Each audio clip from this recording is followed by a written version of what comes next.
bring them in for the third race of the week. We are underway at New Smyrna Speedway.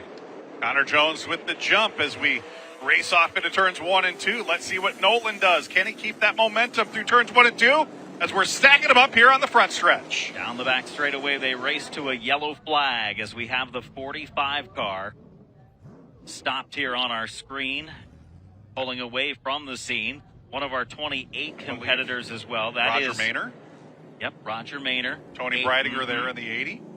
Car number 48, Sam Fullone, one of those involved. They stacked up middle of the pack or so, and then the driver starting toward the tail of the pack. Nowhere to go. Looks like some pretty significant damage to both the number 48 and the number 80 there of Tony Breidinger. Sam Fullone in that 48 car. Looks like Sam may have gotten into the back of somebody who was checking up right there, just based on the damage that we see on that 48 automobile. And first time tonight, yellow flag his way. Yeah, I don't want to say, we talked about this in the break. Someone in the tower said, I don't want to jinx it, and I believe that may have been enough. See if we get a look at what happened here on this restart, Adam, or on this start. And it was toward the bottom of the track and then toward the top. It was like two different mishaps going on at the same time.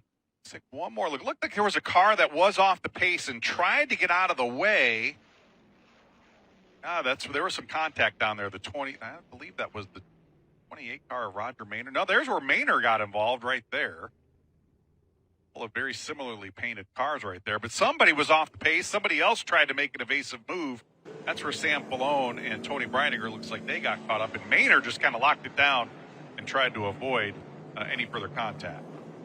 Breidinger's going to need the hook. Fullone may as well. It's not pulled away. It's probably some radiator damage there. I don't see anything leaking out of it, fortunately, but definitely damage on the front end of the 48 car.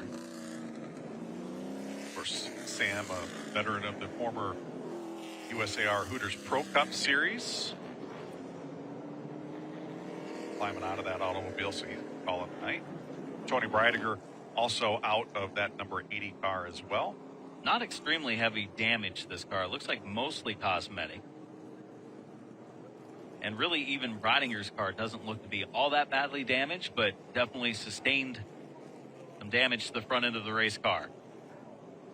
First caution flag of the night. We did have two very competitive, very clean races to open the night. Daniel Escoto still down on pit road, the crew underneath the left side of that automobile. Field will realign as they've come to a stop down in turns 3 and 4 to allow cleanup to continue here on the front straightaway. Our first slowdown of the week comes on the opening start for the Pro Late Models. I'll be back with more racing, New Smyrna Speedway on Flow Racing.